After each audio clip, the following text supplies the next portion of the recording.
do experimento, do roteiro, enquanto o pessoal vai chegando. Então vamos lá, pessoal. Então sejam bem-vindos à nossa aula da parte 1 do experimento 5. Então, um experimento que foi previsto para ter 2 aulas, seguindo mais ou menos aquela ideia da gente dar uma diminuída no ritmo aqui do laboratório para tentar deixar com que a teoria alcance a gente. Eu propus um experimento para a gente dar uma olhada nos circuitos, 2 circuitos que usam, são 2 circuitos bem simples de projetar, são circuitos de contadores e registradores de deslocamento. Então aqui está errado, eu acabei de ver, né, os objetivos do experimento: estudar o funcionamento de contadores e circuitos de deslocamento, né? Aí você pode botar circuitos de deslocamento ou registradores de deslocamento, porque no fundo o que a gente usa são elementos sequenciais, né, como flip-flops. Aí a gente também chama esses circuitos de deslocamento como registradores de deslocamento. E aí a gente vai fazer na parte 2, né, projetar circuitos simples com base na lógica desses componentes. Então, a gente vai usar esses 2 elementos fundamentais aqui para criar circuitos sequenciais que passam por estados bem definidos, seguindo a lógica de ativação dos bits de saídas desses componentes. É bem interessante e bem fácil de fazer, porque eles representam máquinas sequenciais em loop, né? A gente vai ver isso mais para frente. A referência que eu usei para fazer a aula de hoje, esse experimento 5, né, que é da semana e da próxima, são as sessões 8.4 e 8.5 do livro do Wakerly, que fala sobre contadores e registradores de deslocamento. E aí, como preparação, né, o pré-relatório que eu pedi para vocês fazerem em casa nessa semana passada, é estudar os flip-flops e o bloco grande, né, que já tem lá no Logicsim, do contador e do registrador de deslocamento. Então, como número 1, até agora estudamos apenas o funcionamento do flip-flop tipo D. Aí eu pedi aqui para você experimentar no Logicsim o flip-flop de tipo T e o flip-flop de tipo JK e descreva o seu comportamento.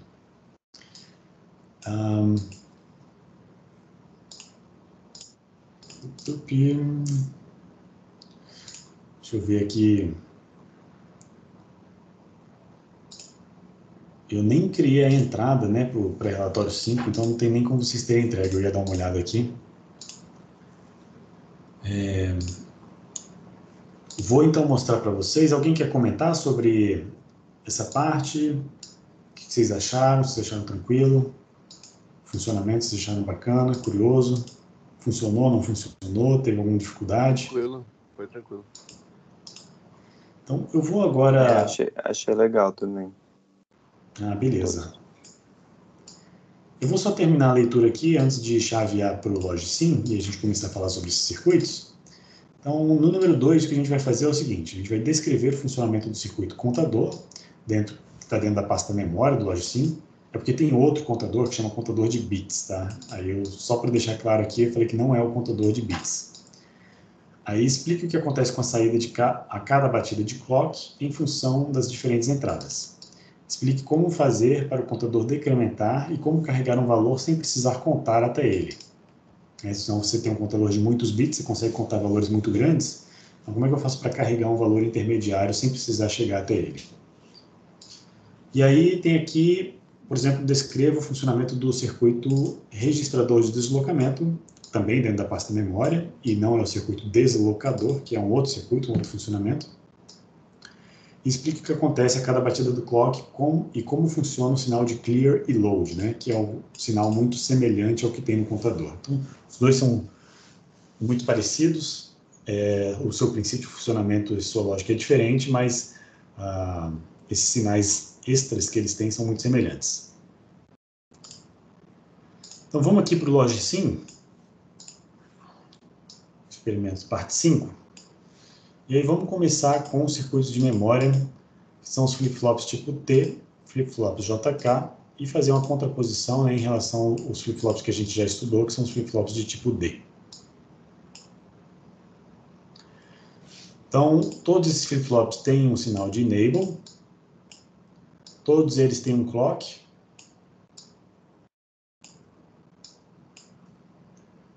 e todos eles têm uma entrada de dados, né? Esse aqui tem uma entrada de dados. Esse aqui, o flip-flop tipo D, tem uma entrada D. O flip-flop tipo T tem uma entrada chamada T, de toggle. E o flip-flop JK é o único que tem duas entradas. Então, curiosamente, ele tem duas entradas aqui. Então, vamos criar bloquinhos de entrada para a gente testar esses caras. E perceber as diferenças fundamentais.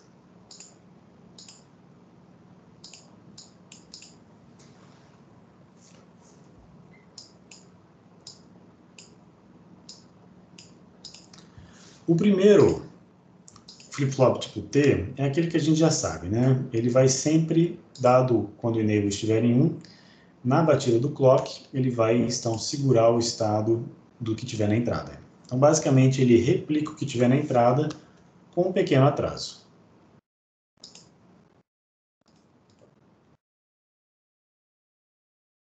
Na verdade, ele é síncrono, né? Ele recebe a entrada exatamente no flanco de subida do clock. O flip-flop tipo T, tá? O T vem da palavra em inglês toggle. Toggle significa alternar em inglês, tá? Alternar, e aí, se tratando de bits, né, de dados, a gente alternar uma saída digital, só tem dois valores possíveis. Então, eu vou alternar entre 0 e 1.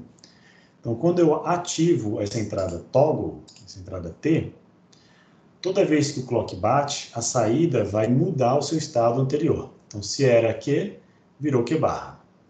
Tá vendo que a saída aqui, independente do que eu faço na entrada, está sempre mudando de valor. De 0 para 1.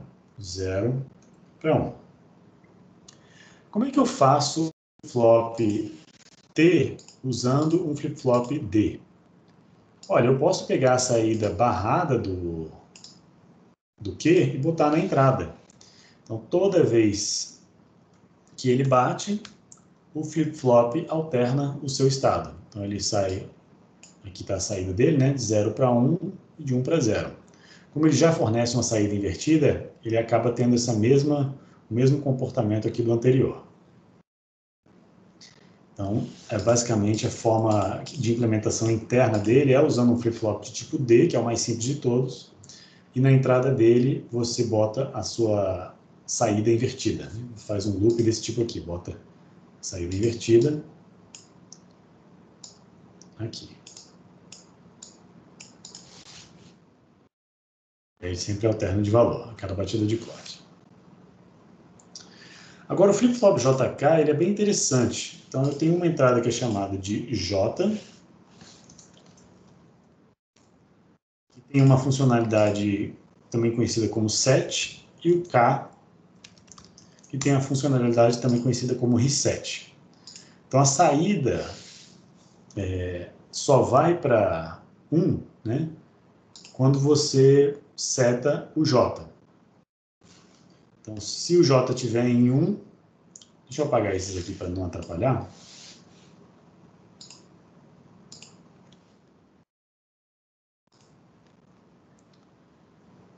Se a saída estiver em 1, então, e o clock bate, então, se o J estiver em 1 e o clock bate, a saída vai para 1. Se os dois estiverem em 0, eu mantenho o estado anterior. O 00 é a representação do comando hold, né? Eu mantenho o valor de memória aqui dentro. Quando o K vai para 1 e eu bato o clock, a saída vai para 0, independentemente do que tiver na entrada, né? Do que tiver no estado anterior. E 00, então, mantém esse valor. Agora, quando os dois forem 1, o funcionamento do flip-flop JK é o mesmo funcionamento do flip-flop toggle. Toda vez que o clock bate, a saída alterna o seu valor. Então, se era 0, vai para 1, se era 1, vai para 0. Então, isso aqui é bem bacana, né? Porque traz para o flip-flop várias funcionalidades. Não é só uma funcionalidade do flip-flop tipo D e o flip-flop tipo T, toggle. O flip-flop JK, ele junta todos esses flip-flops em um só, né? é a fusão deles. Ele traz toda essa funcionalidade dentro dele.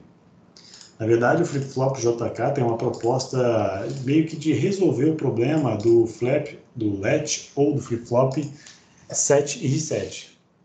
O flip-flop set e reset, ele tem um problema que é o seguinte: ele pode ser setado quando você seta a entrada S para 1, ele pode ser resetado quando você seta a entrada R de reset para 1, mas quando os dois são 1, ele tem um comportamento indefinido. E no caso do LogSim, o autor desse flip-flop resolveu botar o mesmo comportamento do hold. Mas na implementação do circuito, vocês vão ver lá na teoria que isso aqui já era um problema. Então, a única coisa que eu quero guardar aqui para o laboratório é que o flip-flop JK, ele tem esses dois grandes objetivos, né? Um é juntar o funcionamento do flip-flop tipo day e do flip-flop toggle num flip-flop só. Então, é um flip-flop com mais funcionalidade embarcada, tem mais coisa, ele faz mais coisa do que o day e que o T, ele é os dois juntos. E ele também faz mais coisas que o flip-flop set reset, apesar de ter a mesma quantidade de entradas. Então, do ponto de vista de quantidade de coisas que um flip-flop faz para um bit de saída, esse aqui é o que tem mais funcionalidade, maior densidade de funcionalidade por bit. O problema é que ele tem duas entradas, né?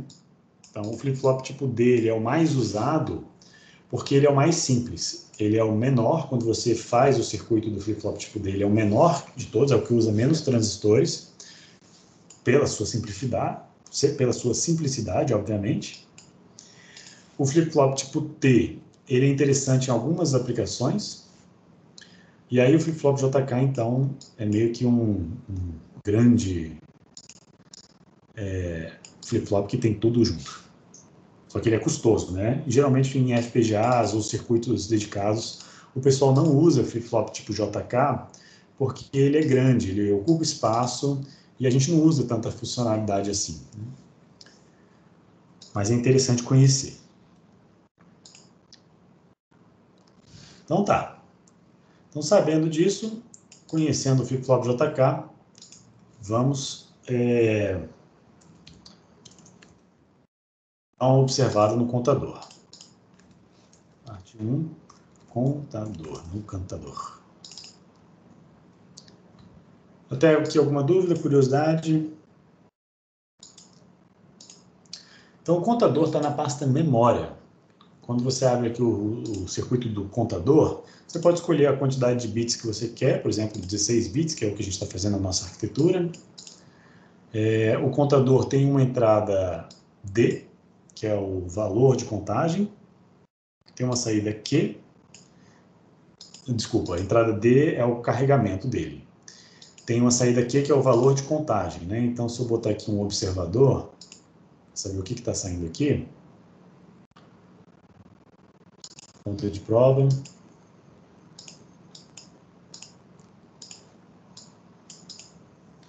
Eu vou, em vez de botar binário, porque binário fica muito grande, difícil de ler, eu vou botar em hexadecimal, porque a representação hexadecimal condensa, né, cada 4 bits em um dígito hexadecimal. Eu tenho uma entrada de clock, eu tenho uma entrada de contagem, né, count. Então, vou botar aqui um sinalzinho, vou botar um clock aqui. Enquanto o sinal count estiver em 0, e o clock bate, não acontece nada. Mas quando o count for igual a 1, toda vez que o clock bate, você pode ver que o valor desse registrador... Deixa eu tentar aumentar um pouquinho aí para vocês. O menu vai ficar ruim, mas pelo menos o circuito vai ficar maiorzinho. Toda vez que o clock bate, o valor do contador ele incrementa. Então, do 9, o próximo valor aqui em hexadecimal é 10, né, que é representado pela letra A. Então, letra A, B, C, D, E, F, que é o 15, e aí o 16 é o vai 1, né? Então, vai 1 para o próximo algarismo, já que F é a última representação em hexadecimal. Então, vira 0, né? 0 é o 16 aqui em hexadecimal. Então, ele está contando. É um contador, é isso que ele faz. Só que além de contar, eu tenho uma entrada chamada clear, que é esse zerinho aqui. E o clear é justamente para você, do meio da contagem, poder zerar esse contador. Então, ó, zerei o contador, ele começou do zero. Aí você pensa, poxa, será que eu consigo usar um contador de N bits para contar, sei lá, de 0 a 10? Dá para fazer isso, né? Basta eu pegar o meu sinal de saída e quando o valor for igual a 10, eu zero o meu contador. Então, eu vou usar o próprio sinal de saída para reinjetar aqui um sinal lógico de clear, né? Então, esse clear aqui tem que ser gerado automaticamente pelo valor de contagem. Então, tem algumas formas de fazer isso. De maneira lógica, a primeira coisa que a gente pensa é falar, pô, vou usar um comparador para comparar o valor do meu contador com a constante 10, né? Então, 16 bits aqui, o valor 0x000A. Então, quando for igual a 10, esse sinal vai para 1 e o meu contador vai ser zerado.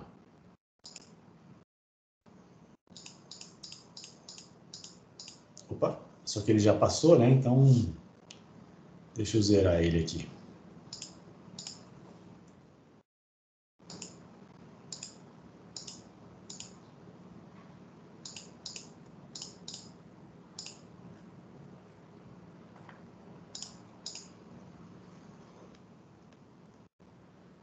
Olha só, 1, 2, 3, 4, 5, 6, 7, 8, 9. Quando ele chegar em 10, ele vai para 0. Então, ele conta de 0 até 9 e volta para 0.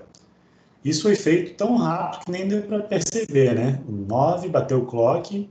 Na hora que bateu o clock, o sinal vai ser igual a 10. O sinal de igualdade vai para 1 e instantaneamente ele vai ser zerado.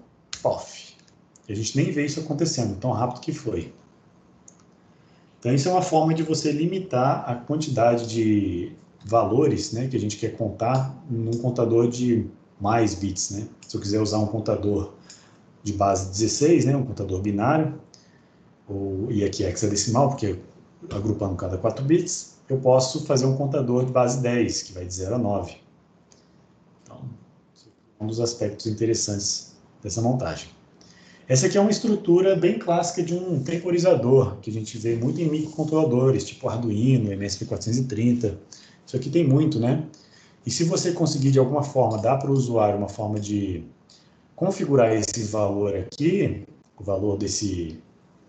valor máximo de contagem, você consegue dar para o usuário uma flexibilidade muito grande desse contador. O contador vira um temporizador, porque a referência de tempo, que é o clock, né, cada flanco de subida do clock gasta um certo tempo, então você associa o número de batidas de clock a um certo tempo, e na verdade o que a gente está alterando aqui? É o tempo máximo de contagem que eu quero. Então, isso é bem bacana e resolve bem esse problema. Então, esse é o circuito do contador. Essa é a parte do clear, né?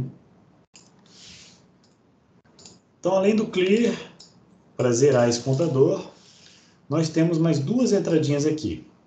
Uma entradinha multibit, que é o D, e uma entrada, que é a entrada que eu chamo aqui de load. Então, a ideia do load é você poder carregar um valor a partir de... sem ter que esperar o contador chegar a esse valor. Você pode carregar um valor a partir do nada. Então, se eu botar aqui uma constante, por exemplo, eu quero carregar o valor clássico, né? Aqui, o valor café. Eu não preciso esperar ele chegar nesse valor.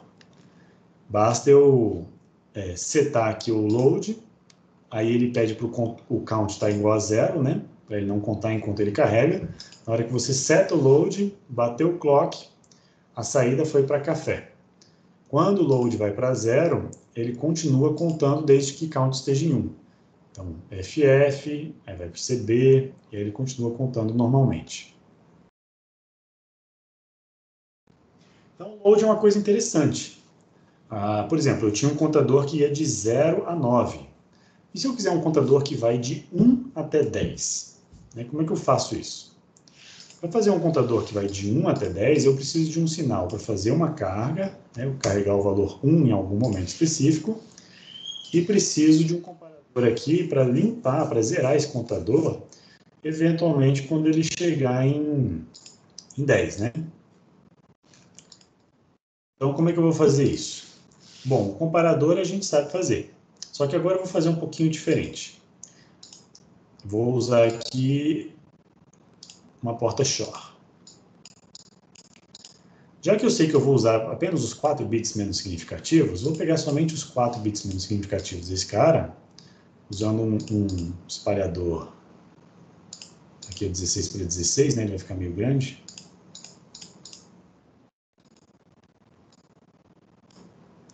Vou botar ele para baixo.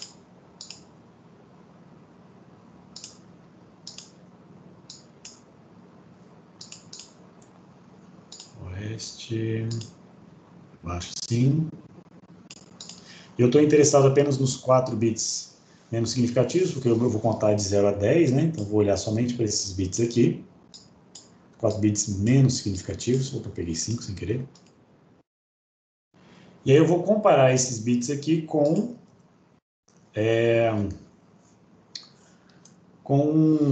valores, com um valor um valor conhecido, né? Então, eu vou comparar com o valor 10. Quer dizer, não posso comparar com 10, vou comparar com 11, para no 11 ele zerar e voltar para o 1. Então, vou gerar um sinal aqui. Acho que é melhor fazer para esse lado aqui. Vai, vamos lá. Direita não. Leste. Assim. Direita para ele ficar para baixo. Voltar para cá. Então, esses aqui são os 4 bits menos significativos. Vamos chamar eles de... Vou dar nome para eles.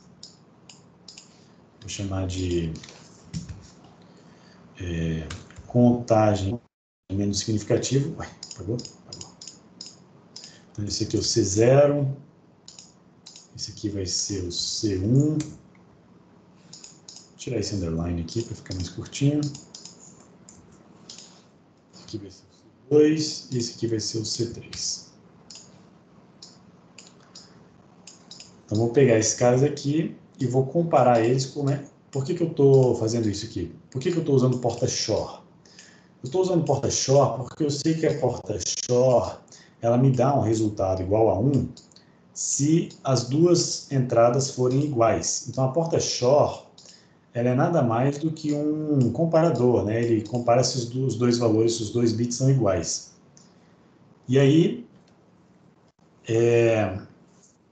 vou estabelecer que eu quero contar até 11, né? Então, 11, qual que é o valor binário aqui de 11? 11 é 10 mais 1, é 8 mais 2 mais 1, né? Então, é 8 aqui, mais 2, mais 1, e esse aqui é 0. Aqui tem que deixar em 0. Então, eu estou colocando aqui nas entradas da porta XOR o valor binário 1011, que representa o número 11.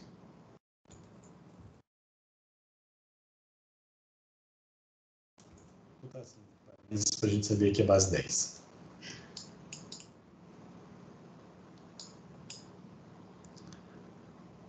Então, agora eu tenho um número aqui,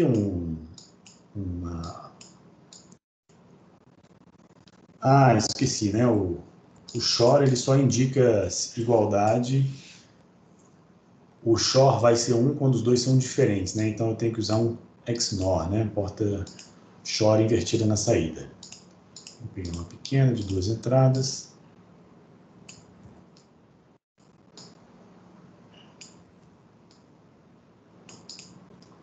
Agora sim, eu tenho um comparador onde todos os bits aqui, quando todos os bits forem iguais a 1, eu tenho que as duas entradas são iguais, né? As duas entradas multibit de 4 bits são iguais. E aí eu passo aqui para uma porta E, de 4 entradas.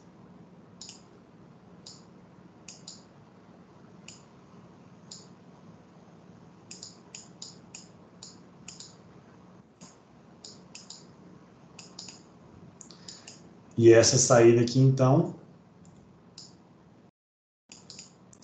é um sinal que representa quando que eu contei até o máximo, né? Vamos chamar de máximo. Quando ele chegou no máximo, que é o 11, isso aqui vai para 1. E aí, quando eu chegar no máximo, eu quero carregar um novo valor. Ele vai carregar o valor 1. Cheguei até 11, na verdade, eu cheguei até 10. Quando ele passar para 11, eu quero carregar 1.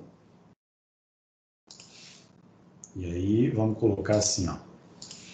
Essa entrada aqui, o count, vai ser o não max, né? Vai ser o max invertido, porque quando eu estou carregando, não estou contando. E vamos ver se funciona. Ainda não testei esse circuito, não. Contou 1, 2, 3, 4, 5, 6, 7, 8, 9, 10. Agora mais um, ele vai ficar todos iguais. Mais um ficou todos iguais aqui. O sinal max foi para 1. O sinal max está entrando aqui, falando que eu vou carregar o 1. Aí no próximo ele foi para 1.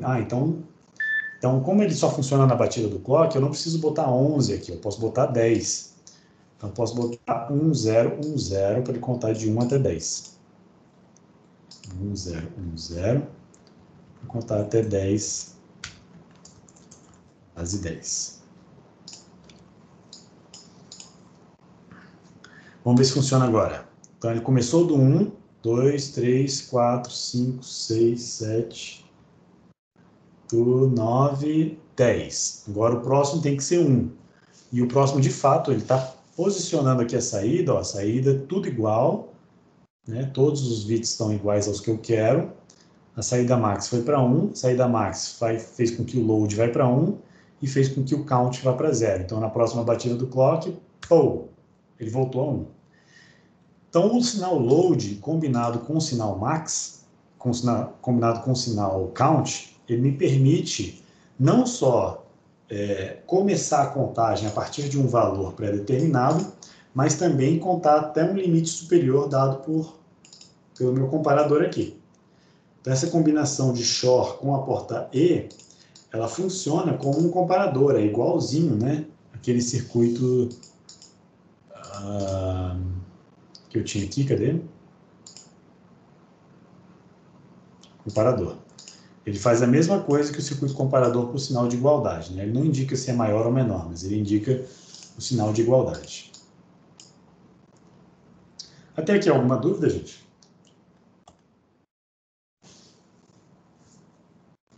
Então, esse é o circuito do comparador.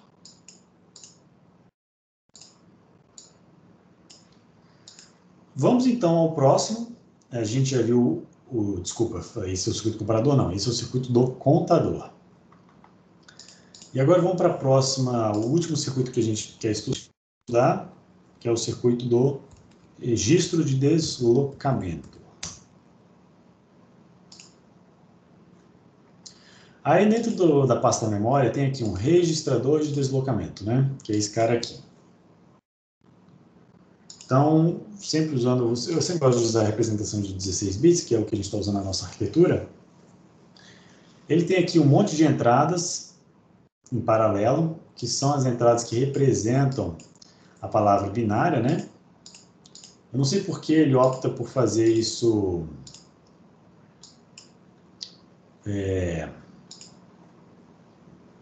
dessa forma, né, com muitos bits, em vez de botar uma representação multibit, igual a gente gosta de fazer. Para converter um no outro, eu vou usar esse distribuidor aqui, conectar assim. Então, eu vou ter aqui um sinal de load. E aqui embaixo, vou botar aqui para o norte, eu tenho um circuito, um valor, né, binário com menos significativo aqui na direita, que é a forma que a gente gosta de ler. Eu vou só representar esse cara aqui como um hexadecimal para a gente poder ver das duas formas. Então, eu tenho uma saída final, eu tenho uma entrada do bit que eu quero inserir, eu tenho um sinal de comando, né, para se eu quero shiftar ou não, um sinal de load, isso aqui a gente vai ver depois eu vejo esse, e o clear, tá? Esses dois aqui a gente vê depois. E o clock, obviamente, um sinal também muito importante. A gente usa muito. Então, vamos lá. Eu não sei o que esse cara funciona, como é que esse cara funciona, como que eu uso ele e como que ele funciona. Vamos ver aqui. O registrador de deslocamento, ele funciona colocando nas suas entradas o valor do que tiver nessa entrada aqui à esquerda, transmite ele a cada batida do clock para a saída na direita. Então, vamos lá. Eu quero inserir esse 1 que está aqui para dentro desse primeiro bit aqui à esquerda. Na hora que o clock bate, puf, opa, eu tenho que dar o enable, né? Ele só vai fazer isso se o sinal shift estiver em 1. Então, esse cara tem que estar em 1. Ele foi.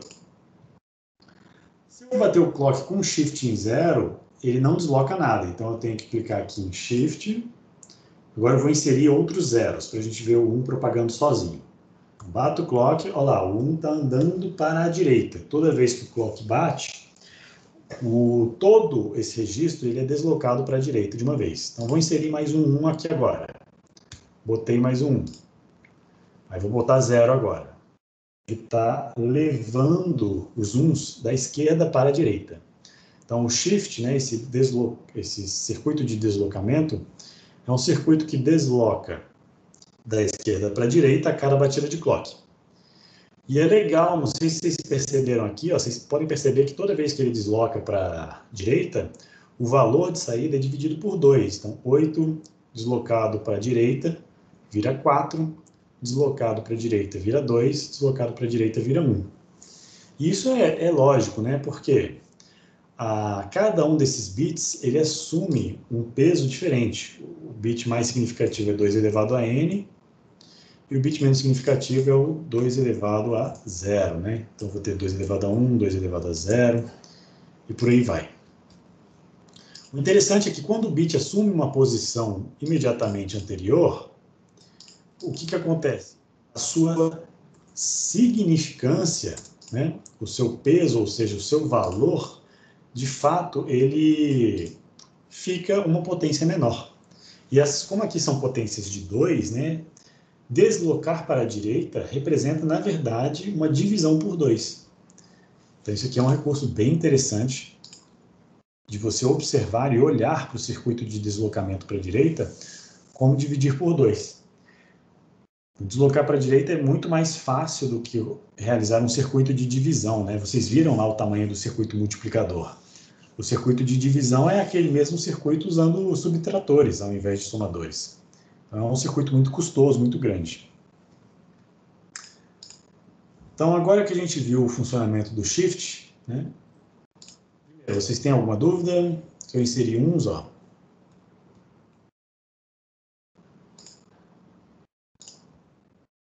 Esses uns vão todos juntos andando para a direita.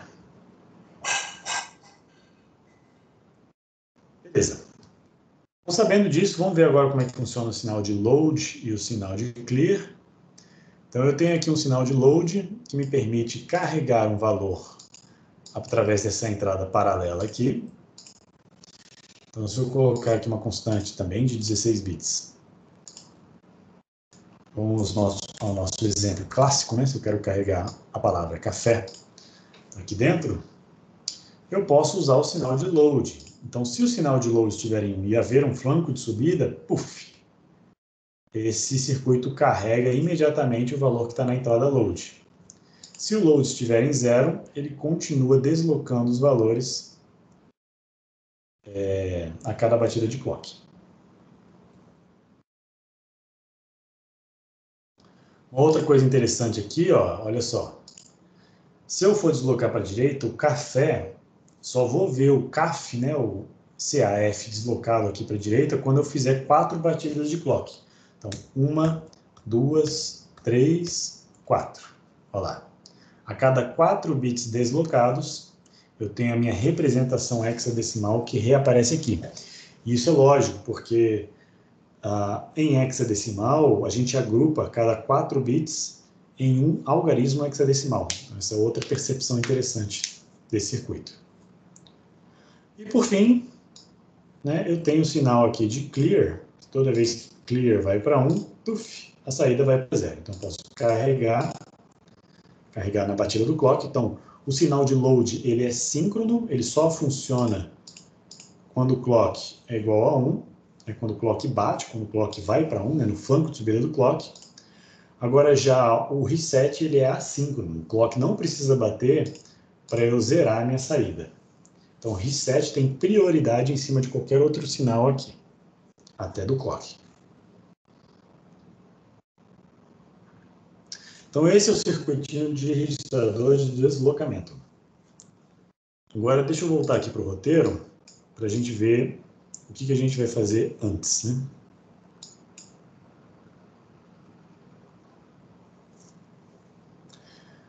Então, na parte 1, esse era o pré-relatório, a gente estava no pré-relatório. Mas agora, na parte 1, a ideia é você projetar contadores. Então, a gente viu como ele funciona, a gente viu o que ele deve fazer, e a gente deve agora, então, projetar contadores. E aí eu falo assim, contadores são peças fundamentais para entendermos como é estruturada uma máquina de estados, que é o que a gente vai ver no próximo experimento, no experimento 6. Iniciaremos o desenvolvimento com circuitos simples e intuitivos e iremos corrigindo os defeitos de cada design por partes. Então vamos lá. O primeiro desenvolvimento que a gente tem aqui, aí eu recomendo que vocês abram esse documento junto com a aula, porque eu não vou voltar a ele depois, né? Vou direto para o Logsim. No primeiro experimento aqui a gente vai desenvolver, então desenvolva um contador usando flip-flops de tipo T, flip-flops toggle. E aí a gente vai se questionar, qual é o problema desse tipo de contador? Aí eu dei até uma dica aqui, né? Considere os flip-flops, considere que os flip-flops apresentam um atraso para gerar a saída após o flanco de subida do clock. Então vamos ver isso no circuito. Então mantenham esse documento aberto. Então isso aqui era tudo pré, né? Pré.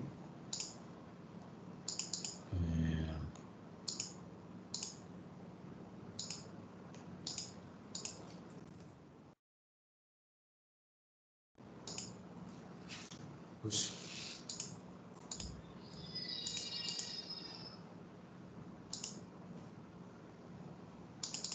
Eu tenho que estar dentro dele para alterar. Pré-computador. Aqui eu abro isso aqui era o pré-flip-flops. Agora sim que a gente entra na parte 1, computador FFT, flip-flop tipo T. Então, vamos pegar o nosso flip-flop de tipo T e vamos usar ele para fazer um contador. A ideia aqui é a seguinte, eu vou compartilhar com vocês aqui a minha tela, o meu quadro, né? Vamos para o quadro para eu mostrar um pouquinho o princípio de funcionamento dele.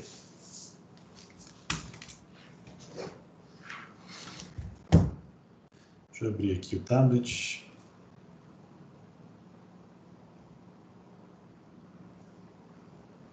Opa, travou tudo.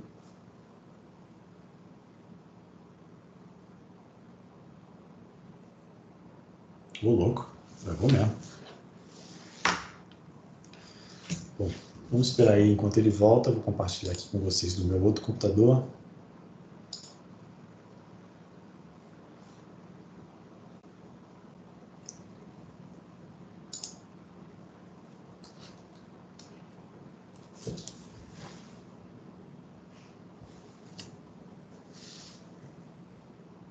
Aí, voltou. Espera aí. Sistemas digitais, experimento 5.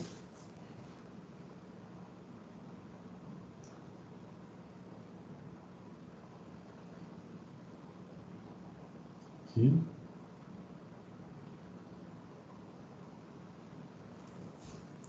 Beleza, estamos aqui. Agora sim.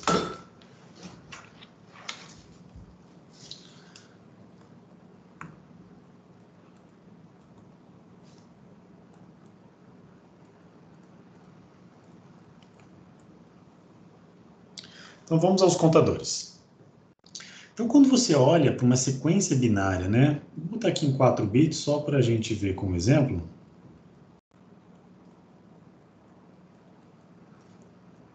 Eu queria que vocês percebessem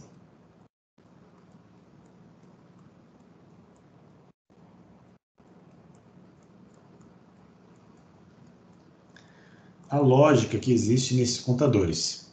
Então, vamos observar aqui o que acontece primeiro com o bit menos significativo. Vou chamar esse aqui de, vamos chamar esse aqui de C0, C1, C2 e o C3, né? C é de contador, e aí a significância desse contador eu botei aqui como subíndice dele.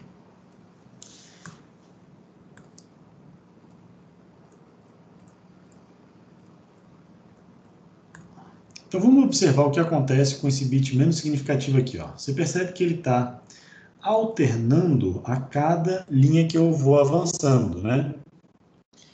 Então, se eu pensar que o avanço em cada linha acontece em um flanco do clock, vou desenhar aqui o clock.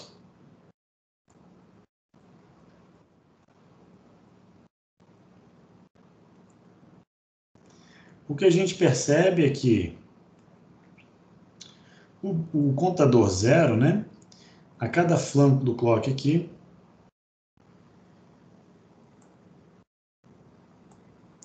ele alterna de valor. Então, se ele começou em 0, logo em seguida, no primeiro flanco do clock, ele vai para 1. Estava fazendo em vermelho? Vamos fazer em vermelho, então. No próximo, ele volta para 0, depois ele vai para 1, depois vai para 0. Então, olha que interessante, ele parece um clock também, né? Só que muito parecido com o clock de cima, só que numa frequência 2 vezes mais lento, né? Então, é sempre sincronizado aqui com o flanco de subida do clock.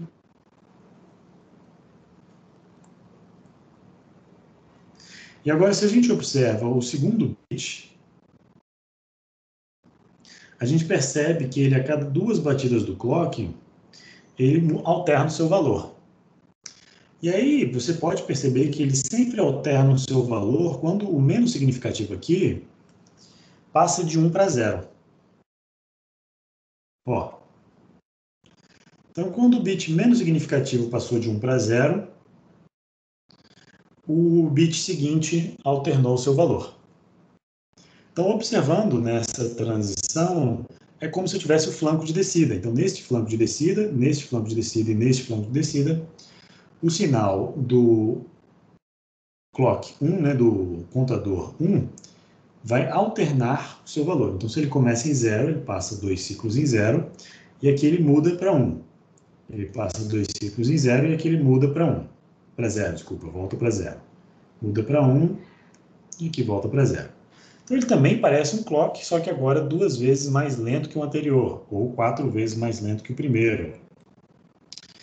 Essa lógica, ela se repete, né? Se você olhar para o próximo bit aqui, quando o bit do C1 passa de 1 para 0, o C2 vai para 1. Então, olha só. Opa, aqui não, né? Porque ele não passou para 0. Aqui, o outro mudou. Então, o flanco de descida do sinal é o que vai gerar um flanco, uma alternância no meu sinal do clock 2, do contador 2.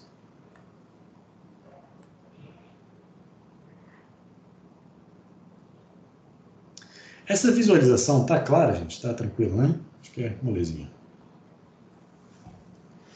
E aí, isso aqui é interessante, porque o flip-flop toggle, ele faz exatamente isso.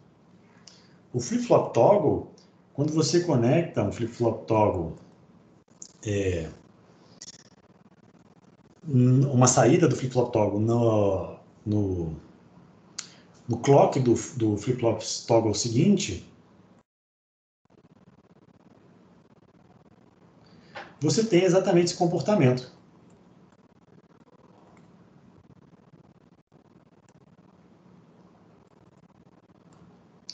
Então, essa é a implementação mais simples que existe de um flip-flop, tipo de um contador, né? De N bits. Aqui é o C0, aqui é o C1, aqui é o C2. E é uma implementação muito bacana, muito fácil de entender e que usa muito pouco recurso, né? Você está usando apenas flip-flops.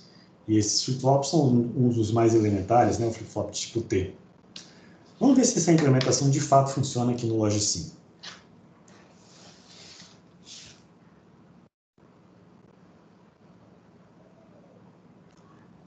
Voltando para o Logicsim.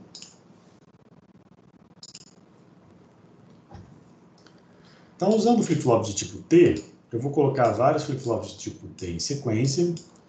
Vou usar uma inversão aqui, né, entre a saída... ele já tem uma saída invertida, então posso aproveitar essa saída invertida aqui. Conectar a saída invertida no clock do próximo.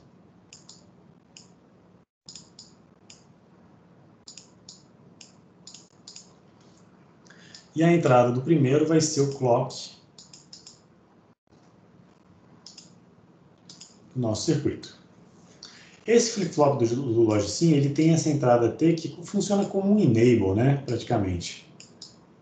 Eu tenho que ativar essa entrada aqui para que ele funcione.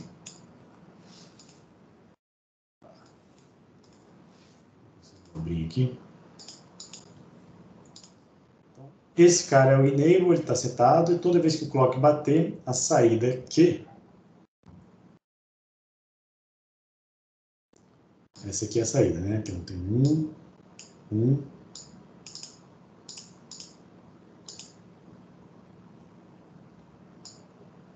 um aqui. Toda vez que o clock bate, eu tenho uma contagem. Então vamos lá. Cheguei no 000. Ele estava contando ao contrário. Peraí, o que aconteceu? O que eu fiz de errado aqui?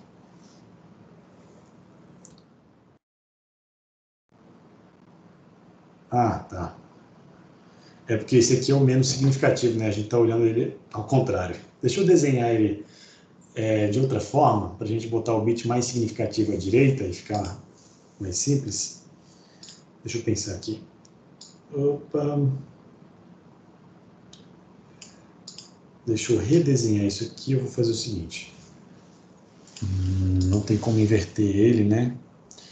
Só se eu botar assim.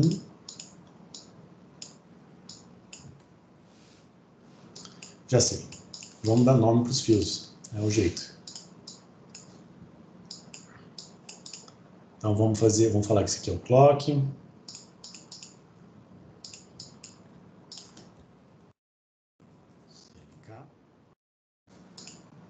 Aí o clock entra aqui. E esse aqui vai ser o menos significativo. Vou deixar até virar ele aqui. West. E o enable dele eu vou deixar constante igual a 1. Tá só por...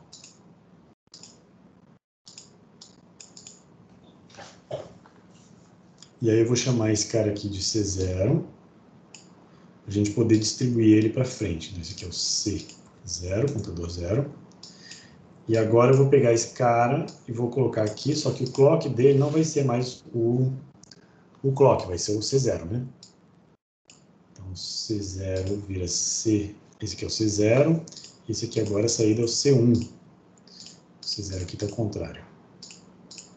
Leste.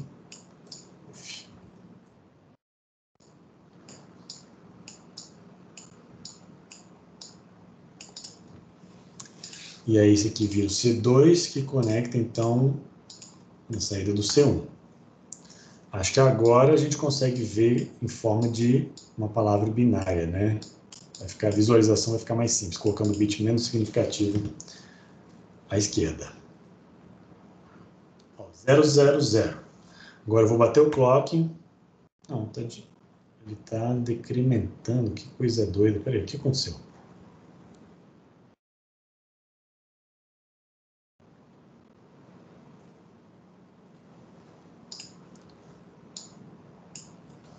Tem alguma coisa errada na minha lógica, gente? O que vocês viram aí? Ué, aqui tá aparecendo certo. Bate o clock mais uma vez pra gente ver mais 2, 3 vezes. Ó, bati o clock, esse cara foi para 0. T0 foi para... Opa, verdade. Se eu zerar tudo, na hora que eu bater o clock, ele deveria ir para 1, e ele está indo para o máximo. Então, o que está acontecendo? Esse cara bateu o clock, esse cara setou.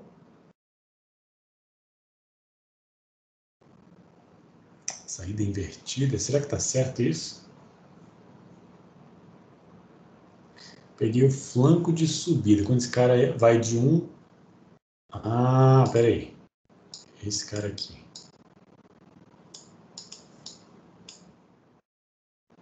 Ah, não, é porque a lógica que eu estou usando, ela está invertida. Então, os C0, C1 e C2 não são esses valores, são de fato os valores que estão saindo no Q.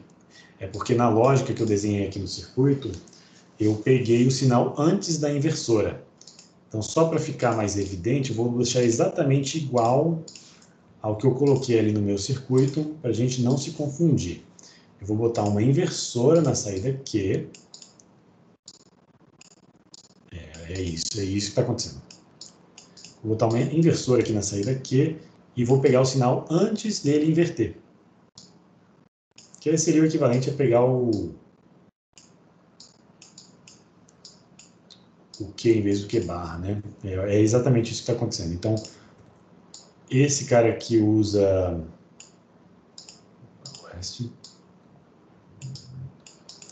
Contador 1. Esse aqui é o C0. Só que é o C0 barrado, né? C0 linha. Então, se esse aqui é o C1 barrado.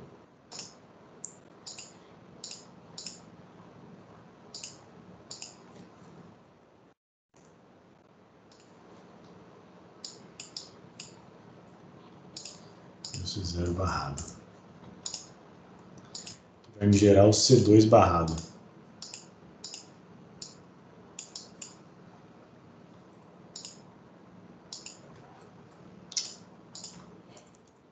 Agora sim, eu vou ter a minha saída aqui.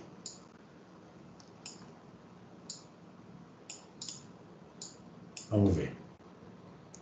1, 2, 3, 4, 5, 6, 7 e volto para o 0. Ah, agora sim.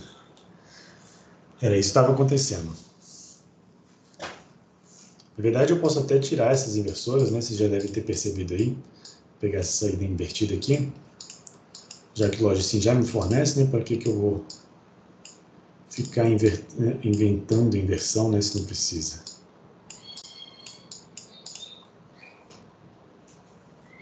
Então tá aí, essa é a implementação do contador. 1, 2, 3, 4, 5, 6, 7. Beleza, agora funcionou.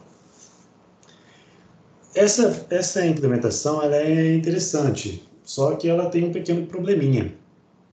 Quem consegue me apontar o problema aí? Coloque aí no chat ou faça oralmente. O problema especificamente acontece na transição do set, do máximo. Quando eu bater o clock, todos os 3 flip-flops vão para 0. Só que como cada flip-flop reage na saída do anterior, o que acontece, né? Se eu considerar que esses flip-flops têm um atraso.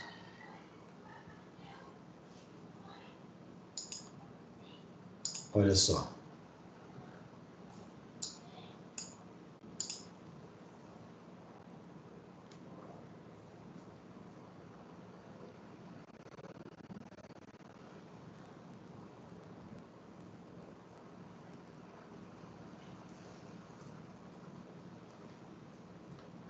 Ninguém?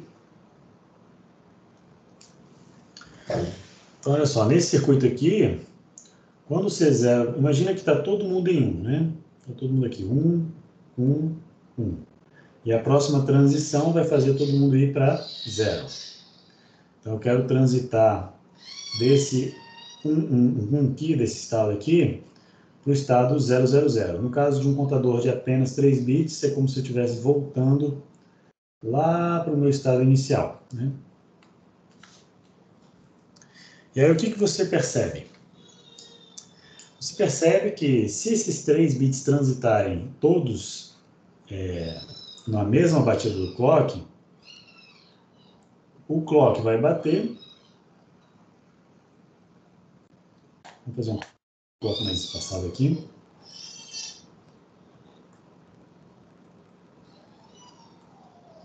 Então, o clock bate aqui. Anteriormente, C0, C1 e C2, todos estavam em 1. Né? O valor lógico 1 aqui, 1 e 1.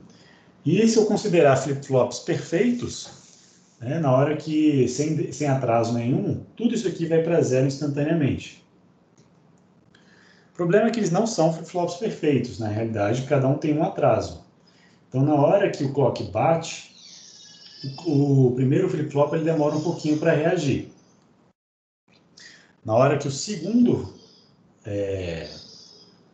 na hora que esse sinal C0 aqui mudou, né, de 1 para 0, ele provocou um flanco de descida, que gerou um flanco de subida aqui, que faz com que o sinal C1 também transite de 1 para 0.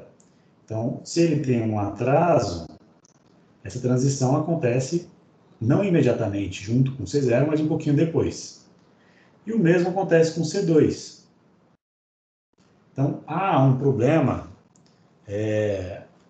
de atraso aqui, que se esses atrasos forem menor do que o período do clock, tudo bem. Mas conforme você vai colocando bits a mais, por exemplo, você chega num caso onde você tem 16 bits, rapidamente, né, você percebe que esses atrasos, quando somados, o enésimo bit vai transitar só depois que o clock bateu, dependendo dos tempos, né, da temporização dessas portas aqui. E aí o valor lógico, dependendo da posição que você lê, o valor que você vai ler na saída, não é um valor que está correto. Então, se você, numa batida de clock aqui, você estava em 111, né, e você quer transitar para o 000. Você está esperando aqui o 000, mas na verdade, o último bit aqui você viu como 1. Então, você vai ler 1000. Então, isso acontece por conta do atraso. Então, isso aqui está errado, né? Isso aqui não é o que a gente quer.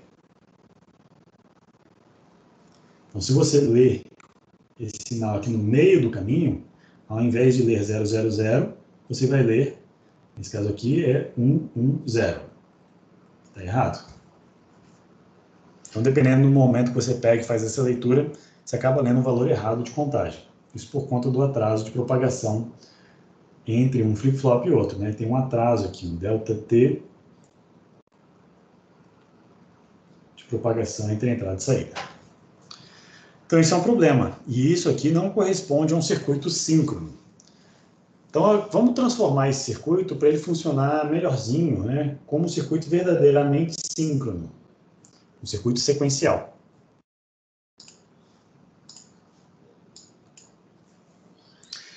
Esse aqui é um dos conceitos fundamentais, tá, gente, de circuito sequencial. É o seguinte, é você conectar, o que eu faço, qual que é o princípio, o que eu preciso fazer para que esse circuito vire síncrono, né, que todas as saídas tenham o mesmo ΔT. Na opinião de vocês. Coloque aí no chat, o que eu devo fazer?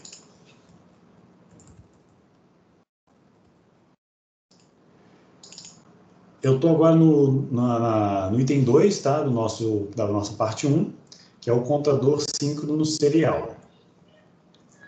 Então, eu vou pegar ainda os mesmos flip-flops de tipo T, toggle, e agora, para esse circuito se tornar síncrono, o grande segredo aqui que eu quero mostrar para vocês é que o clock tem que ser exatamente o mesmo para todos.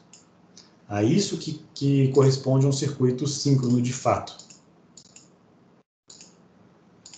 Como é que eu faço para bater o clock, esse sinal especial clock? É Ctrl T. Tá? Se alguém me perguntou aí, é Ctrl T.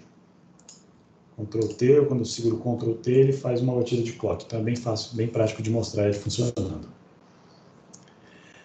E aí, gente, o que eu quero fazer aqui é criar uma lógica na entrada de enable, né, nessa entrada toggle aqui dele, para poder mudar o estado do próximo bit, dependendo do valor dos anteriores. Então, uma ideia, a primeira ideia aqui, é a gente fazer um contador síncrono serial, de tal forma que a gente use aquela lógica, né? Se o bit anterior for igual a 1, eu faço a transição. Se ele não for igual a 1, eu não faço a transição. E aí, vamos lá, vamos ver se isso funciona. Eu vou chamar esse cara aqui de C0. Novamente, C1. E o C2.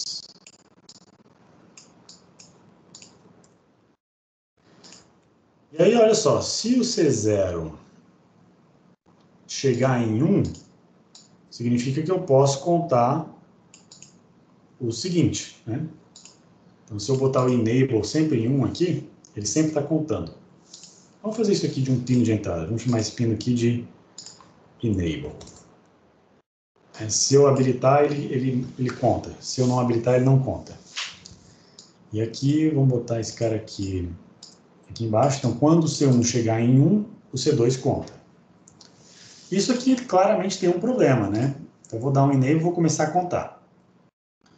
Para o C0 e C1 vai funcionar até um pouquinho, mas depois a gente vai ver que não vai funcionar mais.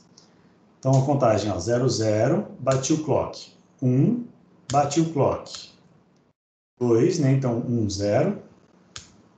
Bati o clock novamente, olha o que aconteceu. O C2 foi para 1 também, porque o C1 foi para 1. Mas, na verdade, o que acontece de fato, isso aqui está errado, né? Essa lógica está errada. Porque o que eu quero, de fato, é implementar essa lógica aqui, ó.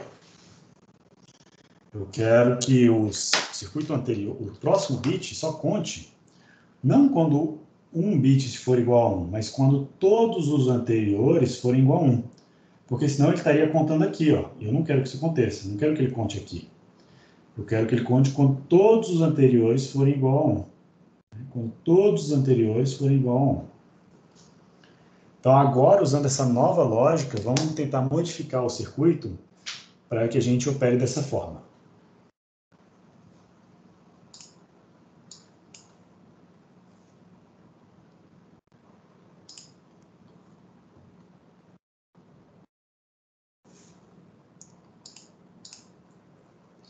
Então, eu vou fazer o seguinte, vou fazer uma pequena modificação aqui, vou considerar que C0 é igual a 1, e aí no próximo nível aqui, eu tenho que considerar que C0 e C1 sejam iguais a 1. Vou botar uma porta E, duas entradas, tá pequenininha, essa aqui está muito grande, com C1 aqui embaixo, e o C0 aqui em cima.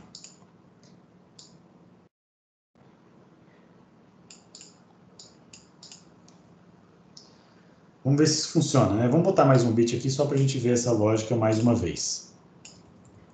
Vamos fazer um computador de 4 bits. Então, C3. Então, para contar aqui o C3, eu preciso que o C2 seja igual a 1, que o C1 seja igual a 1 e o C0 seja igual a 1. Então, se eu pegar esse bit aqui, ó, já, eu tenho aqui o valor do C1 e C0 simultaneamente, né? Então, eu já pego C1 e C0 aqui direto. Então, vamos ver se isso aqui funciona melhor. Então, vamos lá. Bateu o clock, contei 1, 2, 3, deu certo. Agora, quando todos os outros são iguais a 1, o sinal do próximo nível foi igual a 1 também. Então, esse cara vai contar. Então, 1 vai para 1, 4, 5, 6, 7. Agora, ó, como todos C0, C1 e C2 são iguais a 1, esse sinal foi para 1 e agora o C3 vai contar. Tof, contou. Então, beleza. É isso aí. Então, esse contador está funcionando, essa lógica está funcionando. E alguém consegue ver um problema desse circuito? Um problema no mesmo tipo, no mesmo estilo do anterior, de atraso?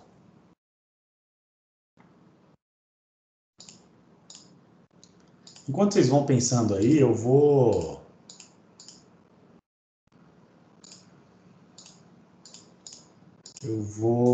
fazer uma forma de visualizar esse computador mais fácil aqui. Vou botar um divisor aqui.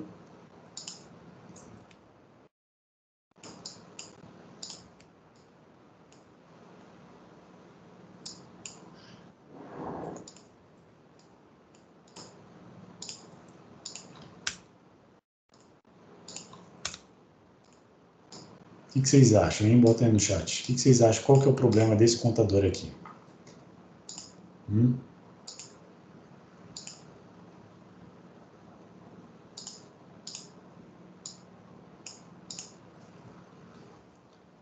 1, 2, 3. A transmissão das saídas ainda pode ter um atraso? Exatamente. O mesmo princípio, né, que antes. Só que o problema do atraso aqui, ele acontece porque a gente está considerando o atraso dos flip-flops também no nosso circuito. E de maneira indireta, não está muito claro aqui, mas esse C1 aqui é, na verdade, esse fio que vem daqui e vem para cá. Né? Aí fica bem evidente que a saída do flip-flop está entrando na entrada do próximo circuito. Então, toda vez que o clock bate, eu tenho que esperar esse flip-flop transitar para o próximo sinal ficar pronto, né, para poder calcular o último. Então, quando essa fila está muito grande, gera um problema de atraso muito grande também.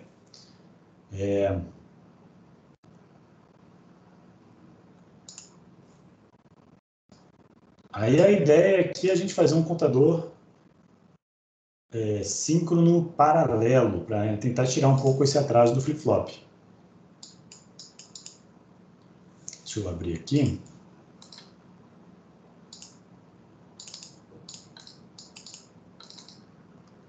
Aqui é o Lab, teoria.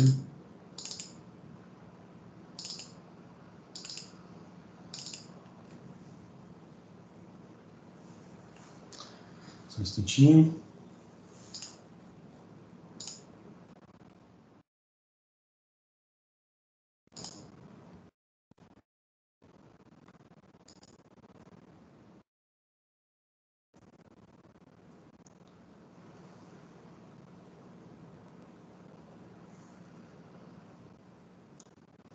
Certo.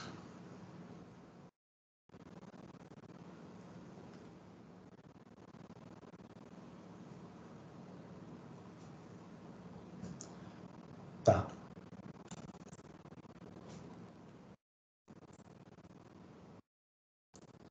Então, tem uma implementação que ela é um pouco mais custosa em termos de hardware, mas ela é interessante porque ela é mais rápida, ela tem uma performance melhor.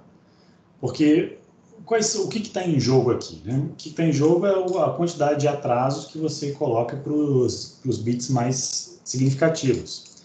Essa estrutura é legal porque você pode simplesmente pegar aqui um Ctrl+C, Ctrl+V e aumentar esse circuito aqui para botar quantos bits você quiser. Então, se eu encaixar ele aqui, eu já gerei praticamente, né, só mudando os labels aqui, eu já aumentei o número de bits dele. Então, ela é uma estrutura muito simples, muito replicável, mas ela tem um problema, que é o atraso que é gerado. Então, o circuito, o sinal de enable do último nível, ele é a saída do flip-flop que passa por uma porta lógica, que passa por duas portas lógicas.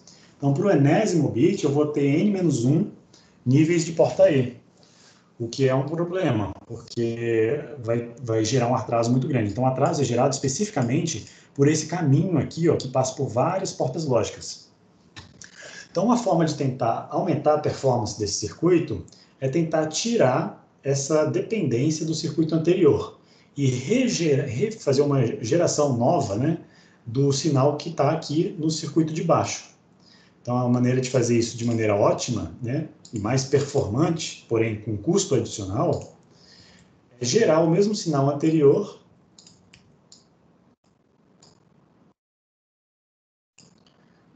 dessa forma aqui. Médio.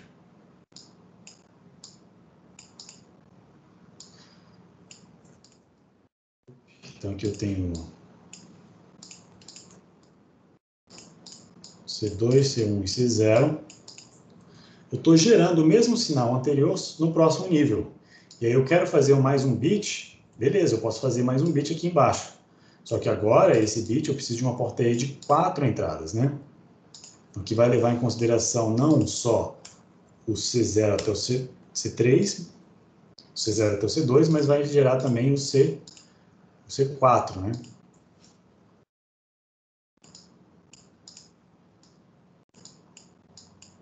Então, isso acaba sendo um custo adicional, mas esse circuito ele tem uma performance maior do que o circuito anterior.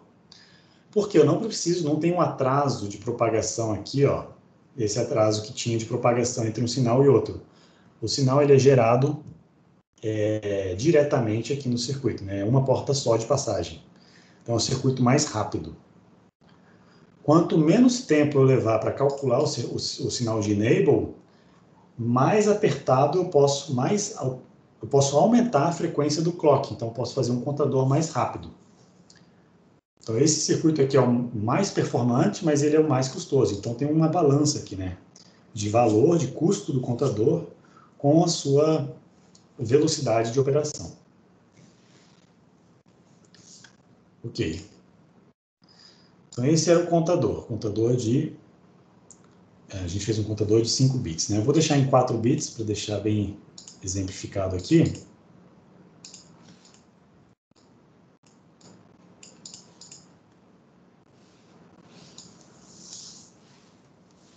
Vou botar as saídas, caso a gente precise. Não, vou botar não, tá bom assim. A gente usa o outro contador. Então, tá aí o contador de N-bits ultra performante, o mais rápido que a gente conhece hoje. Agora, vamos lá. Deixa eu ver no roteiro aqui o que a gente tem que fazer, qual que é o próximo. Então, a gente fez o número 2 e agora a gente fez o número 3, que é o contador síncrono paralelo. A gente fez os dois juntos. O serial é aquele que conectava em série as entradas, e o síncrono paralelo é esse que a gente coloca todas as entradas em paralelo aqui. O item 4 é escrever o código do contador que seja capaz de incrementar, decrementar e carregar um valor inicial em Verilog. Então, basicamente, fazer o que o módulozinho do contador faz, só que agora em Verilog. Posso deixar uma meia hora para vocês fazerem isso aí? E aí depois eu mostro minha solução? Ok. Beleza. Vamos então para o ActiveHDL.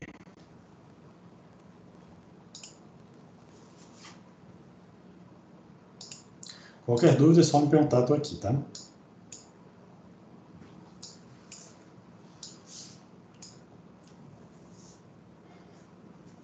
Ixi, meia hora é muito, porque aí vai acabar a aula. Vamos deixar só 20 minutos, aí em 20 minutos eu mostro minha solução.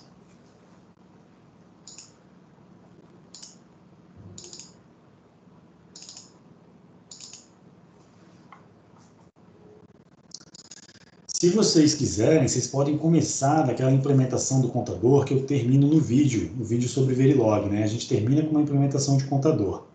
Você pega aquele código e vai modificando ele para botar funcionalidade de load, funcionalidade de clear, essas coisas que eu peço no roteiro, né? Incrementar, decrementar e carregar um valor inicial.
Ok, pessoal, deu aí os 20 minutinhos, passa rápido, né?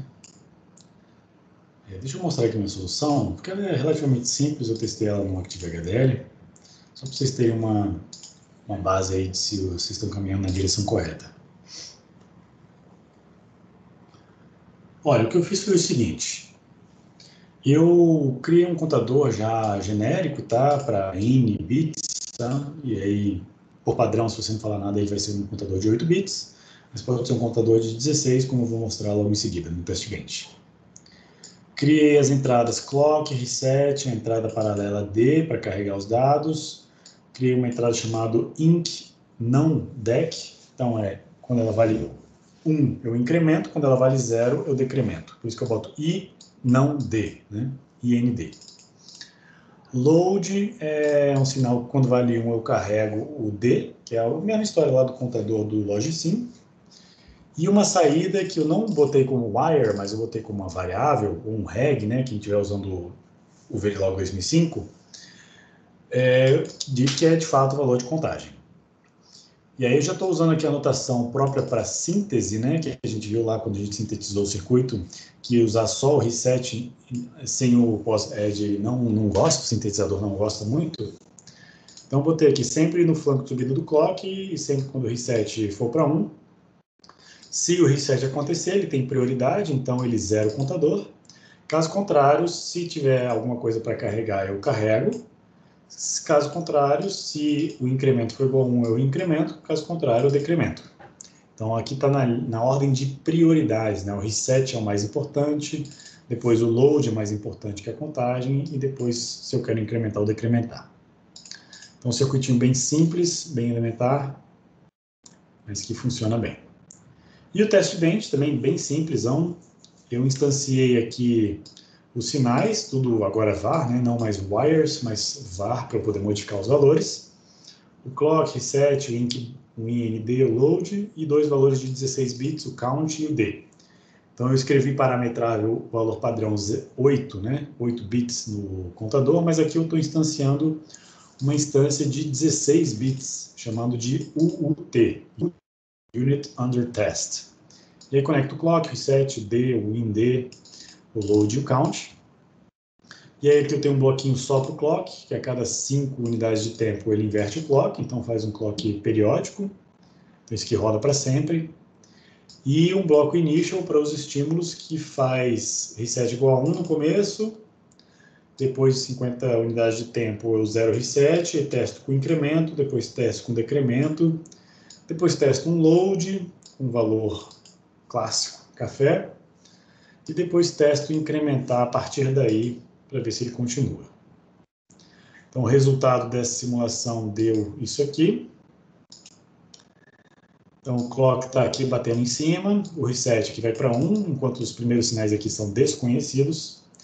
A saída, independentemente dos valores de entrada, vai para 0, mesmo o D estando desconhecido e o IND e o load serem desconhecidos também. Depois, quando eu solto o reset, quando eu libero o reset vai para 0, né? Na primeira batida do clock aqui, o sinal de saída começa a contar. Então, vou lá, 1, 2, 3, 4. Depois eu começo a testar ele decrementando, então vai do 5, volta para o 4, 3, 2, 1, né, 0. E aí eu testo um load, que é carregar a palavra café, então o café está aqui, eu carrego no registro de saída. E aí, mais para frente, eu começo a incrementar a partir do café. Então vai para o CAFF, aí vai CB00, CB01 e por aí vai. Ele continua contando. Então esse é o contador. E aí eu aproveitei, né, já que a gente só tem 5 minutinhos para o final da aula, eu queria mostrar para vocês o resultado da síntese que esse circuito dá num software profissional de síntese, que é o Vivado.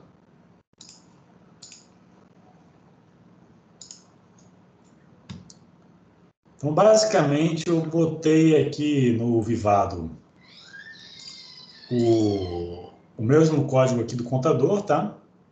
Então, é exatamente o mesmo código aqui.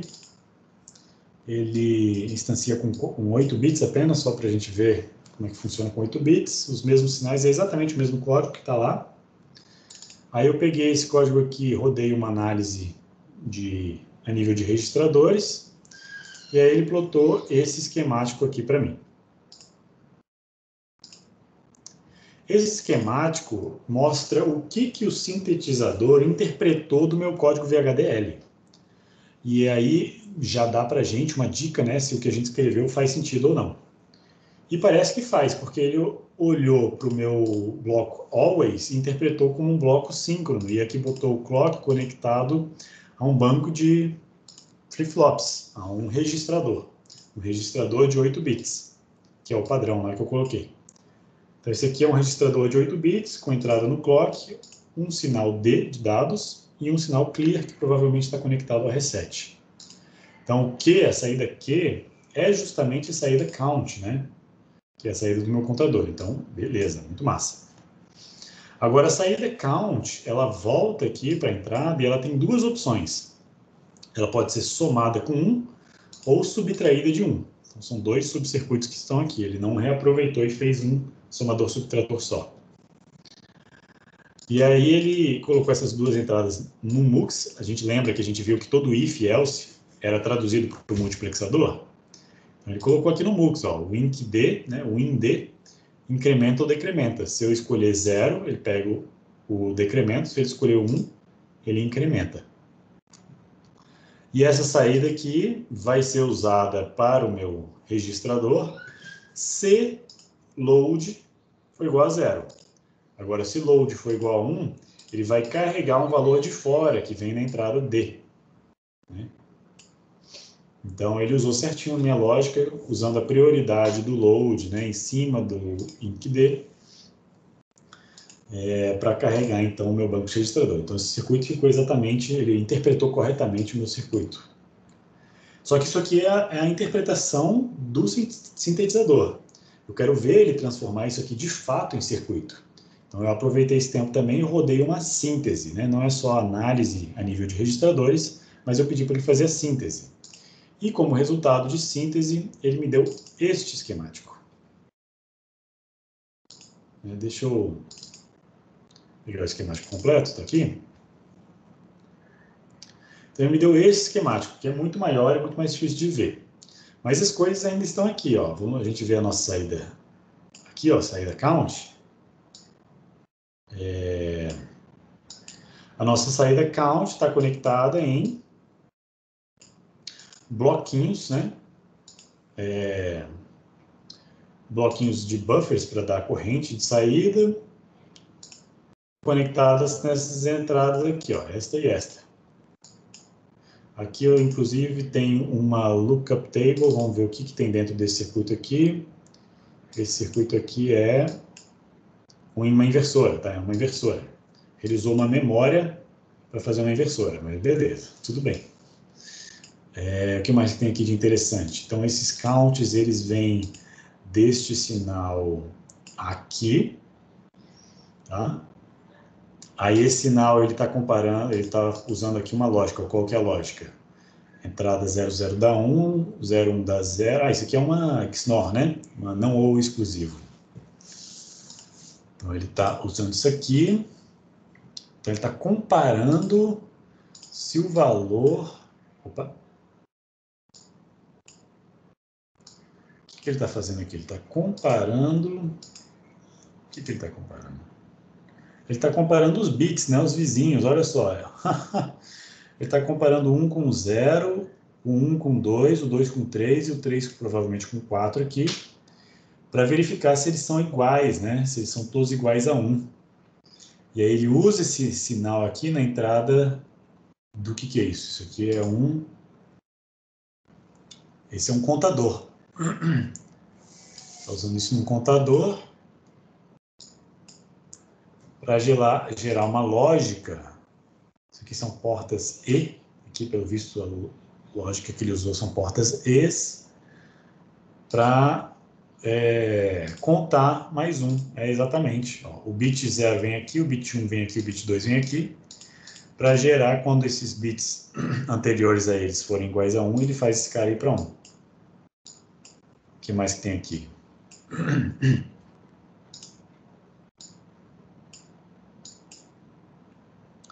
Tem uns flip-flops tipo D.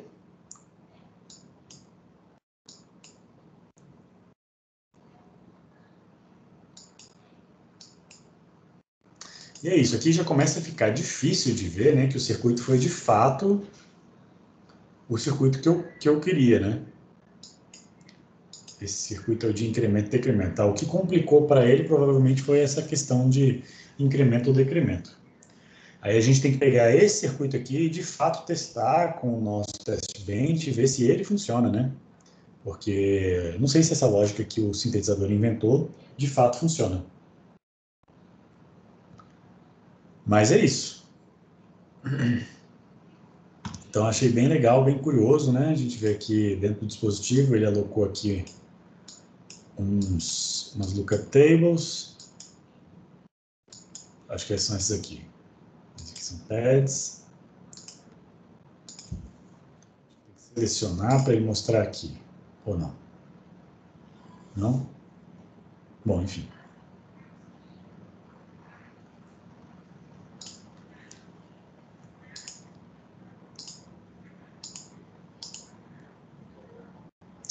Eu acho que é porque eu ainda não rodei a implementação. E quando ele só bota na placa quando você roda a implementação. Mas eu acho que ele não vai fazer isso porque eu não falei quais que são as entradas e saídas. Está rodando aqui. Então eu acho que não vai dar certo. A não ser que ele coloque valores padrões, né? Que ele decida as melhores entradas e saídas para o circuito. Mas eu acho que ele não vai fazer, não. Mas é um circuito pequeno que tem baixa taxa de utilização da placa, então está bem tranquilo. Gente, só queria realmente mostrar para vocês isso. Vocês têm alguma dúvida, alguma curiosidade que vocês queiram trazer? Essa parte 1 foi bem exclusiva, dedicada para os computadores. Na semana que vem a gente vai ver os registradores de deslocamento. Mas eu gostaria de abrir agora, então, essa parte final para vocês tirarem dúvidas. Até da teoria, se vocês quiserem, né? Tem uma dúvida na teoria, quiser tirar uma dúvida aqui, pode perguntar. Tá aqui, ó. Aham. Achei. Então, ele usou 3 bloquinhos apenas. Cada uma daquelas lookup tables ele colocou aqui.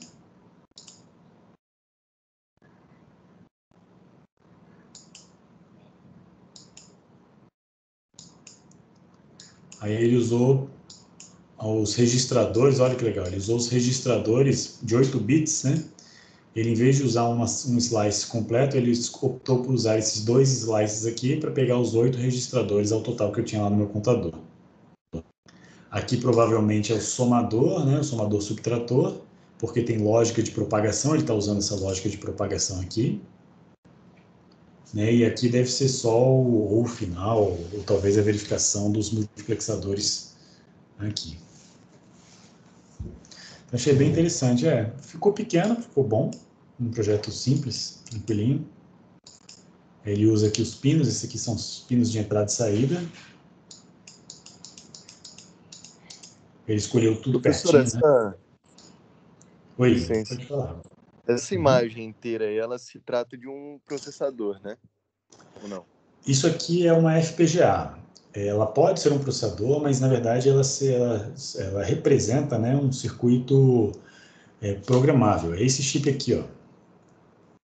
Essa aqui é a placa de desenvolvimento, vou botar aqui na câmera. Esse chip que está aqui dentro dessa placa, dentro dele tem vários blocos que são lógicas programáveis.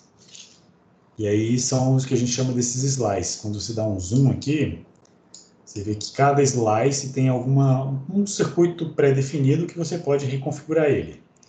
A parte principal aqui do circuito reconfigurável são essas memórias. Isso aqui chama-se lookup tables. Uma lookup table é nada mais do que uma memória RAM, que ele escreve aqui dentro uma tabela verdade de um circuito que você quer implementar. E aí ele tem aqui alguns multiplexadores com vários caminhos de dados programáveis, então você pode conectar esses caras aqui, aqui, aqui. E a ideia é que o sintetizador tenha o trabalho todo de gerar o circuito para você. você só escreve no nível de modelagem abstrata, como Verilog ou VHDL. E aí ele vai gerar isso aqui para você. Então, você pode gerar circuitos puramente combinacionais, usando essa lógica aqui, os multiplexadores, essa lógica de propagação de carry. Ou você pode fazer circuitos sequenciais, usando esses registradores que estão aqui no final. Então, isso aqui são registradores, ou melhor, flip-flops de tipo D. Olha lá, tem uma entrada D, uma entrada de clock, um chip enable, um set reset. Então, ele usa esses flip-flops aqui para criar lógica sequencial, que foi mais ou menos o que a gente viu aqui, né, nessa implementação. Ele usou 2 blocos puramente combinacionais, provavelmente para o somador e para o subtrator, e aqui ele usou, então, 2 blocos para lógica sequencial, colocando a minha saída do contador nesses registradores, nesses flip-flops aqui de saída. Então, e aí, maravilha, tem muita coisa que a gente não vê aqui, né? Tem um mar de interconexões. Esse preto aqui são transistores que conectam um bloco no outro. E aí isso aqui vira uma grande malha de interconexão que você pode conectar qualquer slice em qualquer outro do chip inteiro. Então é isso. Então essa imagem inteira é um chipzinho pequeno daquele que você mostrou. Essa imagem inteira é a placa completa. Não, essa imagem aqui é o chipzinho pequeno que está ali dentro. Um chipzinho, certo. Dentro dele tem, inclusive, parte do hardware que é dedicado. Isso aqui, por exemplo, é um conector específico para fazer lógica com o PCI Express do PC, né, para você conectar no PC. Eles têm esses blocos aqui, esses blocos verdes, esses verdinhos aqui, que eles chamam de DSP, Digital Signal Processor, que são processadores específicos para realizar operações lógicas, operações aritméticas em ponto flutuante, operações de multiplicação, soma, tudo dedicado aqui dentro. Então, isso aqui é um processador completo. Tem os bloquinhos vermelhos, que acho que, se não me engano, são as memórias RAM, VRAM, tá aqui, ó. Então, aqui tem as memórias RAM grandes, para você usar como memória de muitos bits, né? Se você quiser salvar vários bits, acho que é uma memória de 32 bits ou 16, não me lembro. Aparece ser 32. Aqui, 32 bits. Então, é um mar de lógica programável, tem muita coisa que a gente pode usar. E a ideia é que o sintetizador meio que se vira para interpretar a nossa modelagem Verilog e jogue aí dentro. Maravilha, muito massa. Muito Beleza, massa. Show de bola. Eu também gosto muito. Muita coisa que a gente aprende na síntese, a grande parte, a parte mais rica desse curso é quando a gente passa para a máquina de estados, que a gente vê que pequenas modificações na máquina de estados têm grandes impactos no tamanho do circuito. Eu quero tentar explorar isso aqui com vocês depois. Mas beleza, pessoal. Vamos fechar a aula de hoje. São meio-dia. Acho que vocês já estão com fome aí. Desejo a todos uma boa semaninha, então. Nos vemos na segunda-feira que vem para a gente ver circuitos de deslocamento, registradores de deslocamento. Até lá, gente. Valeu, professor. Até mais. Obrigado. Valeu, professor. Obrigado. Boa semana. Valeu, Gustavo. Até mais, gente. Obrigado, Pedro e Vitor também. Falou, Paola. Até mais. Boa semana.